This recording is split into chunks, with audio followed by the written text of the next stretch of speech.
An angry mob wants to storm the BBC headquarters in the UK. People accuse the TV station of advertising the vaccination campaign. But those who oppose the vaccination make a mistake. They are standing in front of the wrong building. A demonstration by vaccination opponents wanted to vent their anger in London on Monday and storm the headquarters of the British TV channel BBC. But the angry mob was initially at the wrong address. The BBC had largely moved out of the building almost a decade ago. The Guardian reported on that one on Monday. The protesters accused the broadcast of advertising corona vaccines, but instead of storming into the actual BBC headquarters, demonstrators only got into a television centre in West London, which was largely rented by the British broadcaster ITV. The vast majority of the BBC staff and their news department are based 5 miles away at the company's broadcasting house on Portland Place. Hundreds of people chanted, "Shame on you," in front of the wrong building, and there were clashes with police officers and security personnel guarding the entrance to the studios. The police called reinforcements and a helicopter was dispatched to assist. A smaller group of demonstrators then marched to the broadcasting house in central London, the actual headquarters of the BBC. Among the protesters was Piers Corbyn, the brother of the former Labour leader. According to The Guardian, he appeared in a video of the tumult in front of the building and said, "We have to take power from these bastards." Just a quote. The BBC is grappling with an increasing number of verbal and physical attacks on its journalists by anti-lockdown protesters amid the coronavirus pandemic, with Newsnight political editor Nick Watt being harassed, hunted down and abused as traitor. Despite the pandemic, more high school graduates in Great Britain, by the way, have achieved top grades and many more than ever before. Experts warn that the standard of education could fall at the same time. In the corona crisis, school children in countries affected by lockdowns around the world are concerned about their education. In the UK, at least on paper, these concerns seem unfounded. Despite the pandemic, a record number of students in the country achieved a high school diploma, the so-called A-levels. Almost 45% of high school graduates received the top grades, according to official figures. That is a good 6% more than in the previous year and corresponds to the highest proportion of top marks ever. The figures refer to England, Wales and Northern Ireland. The Scottish figures are published separately. In view of this development, which has also been widespread in Germany for years, experts warned against grade inflation. As a result, grades could be worth less and less, and the standard of education could fall at the same time.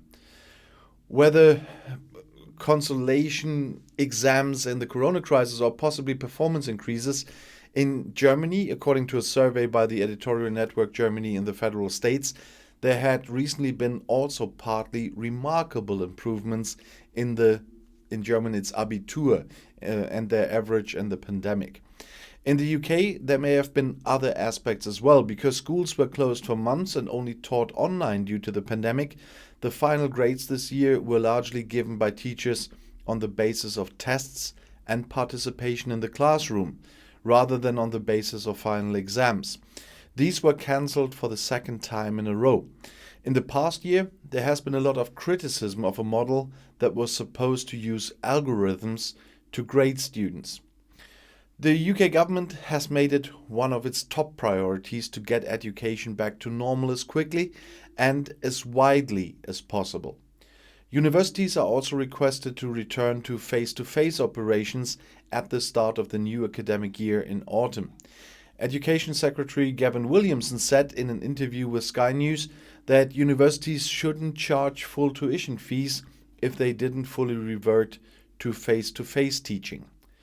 The UK incidence is finally falling, but with a new corona variant, the tide could turn and the next COVID-19 outbreak threatens. Until a few days ago, the curve of the corona incidence value in Great Britain only knew one direction, and that was up and then down. So it never stays in one thing. But for a good 5 days, the situation in the kingdom seems to have eased somewhat with a view to SARS-CoV-2, but appearances could be deceptive as the variant B1612 is still on the rise. And currently the 7-day incidence, that means the number of infections within 7 days extrapolated to 100,000 inhabitants on Tuesday, July 27th, was 371.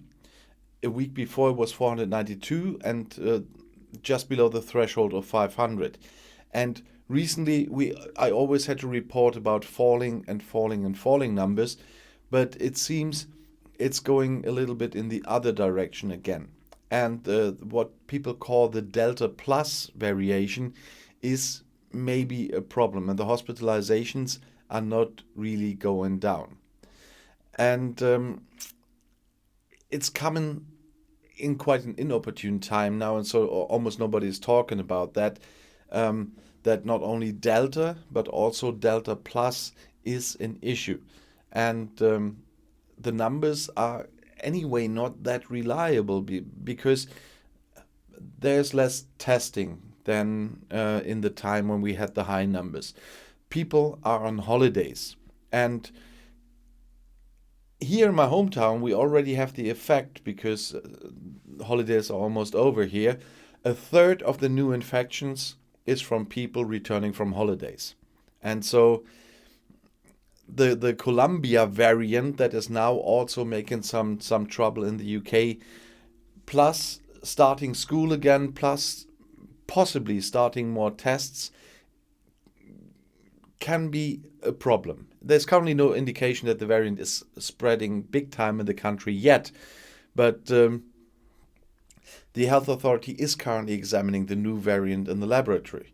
And in this way, the experts want to find out what the influence of the B1621 is compared to Delta Plus and compared to Delta. And they need to do some more targeted tests and PCR tests and genetic tests to find out who got which one.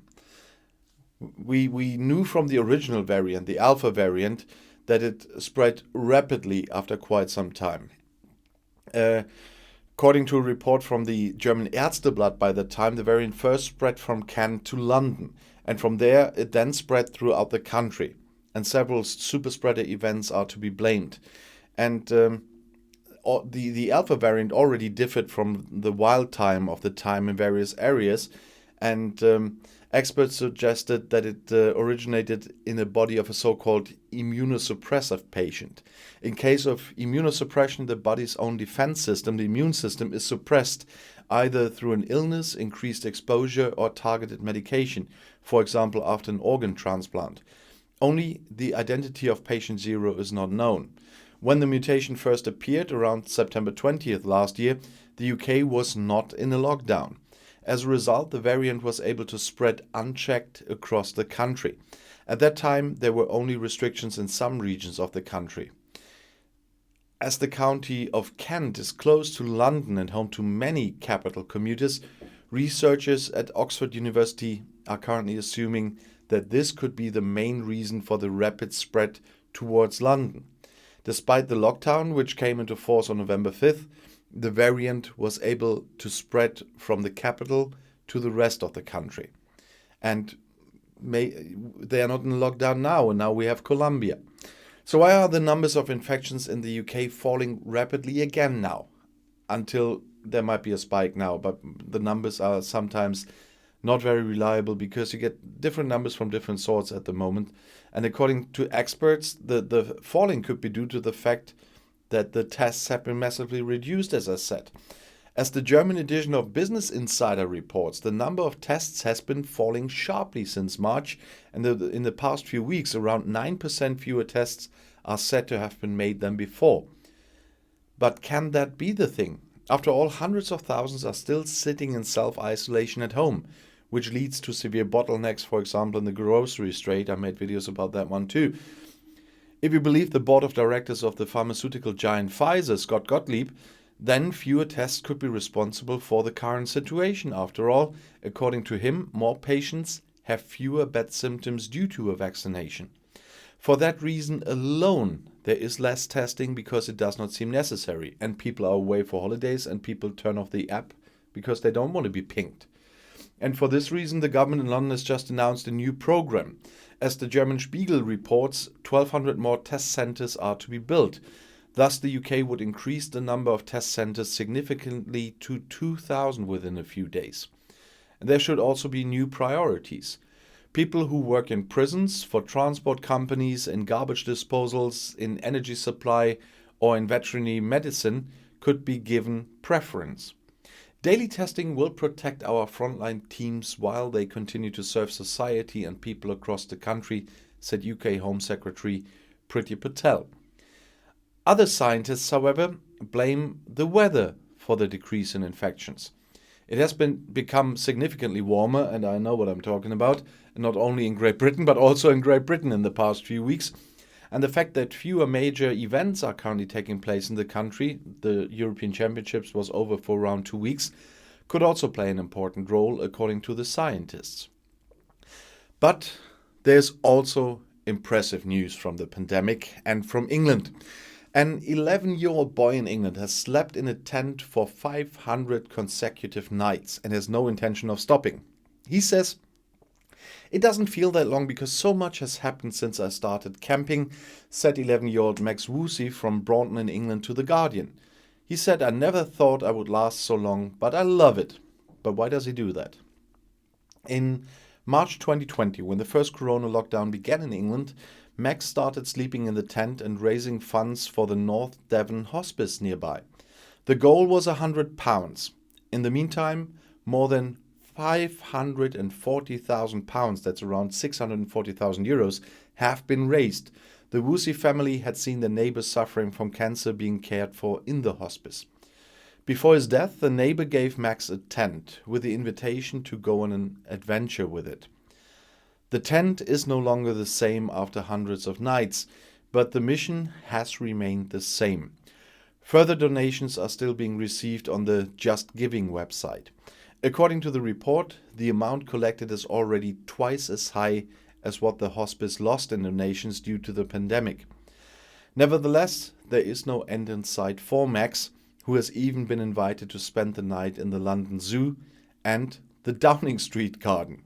He says, "I have no intention of stopping now. I like to be outside and close to nature. If it's no longer fun, I'll come in. But I can't imagine that." So thank you so much and congratulations on your big achievement, Max. You are quite a hero, and that achieved by sleeping in a tent. Somebody has to make that one up. But congratulations and keep doing what you're doing. I'll see you all in my next video. Bis gleich.